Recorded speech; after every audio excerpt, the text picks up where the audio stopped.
بسم اللہ الرحمن الرحیم۔ السلام علیکم ورحمۃ اللہ وبرکاتہ۔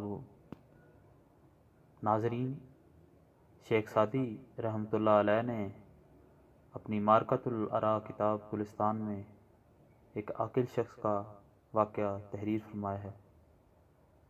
چنانچہ آپ لکھتے ہیں، ایک بدمست شرابی نے ایک حق پرست عقلمند کا گریبان پکڑ لیا اور اسے زد و کوب کرنا شروع کر دیا۔ اس نیک آدمی نے خاموشی سے مار کھائی اور اف تک نہ کی۔ کسی نے دریافت کیا کہ اے نیک شخص، کیا تو نے ہاتھ میں چوڑیاں پہن رکھی تھیں؟ تو نے ایسے بدتمیز کا جواب کیوں نہیں دیا؟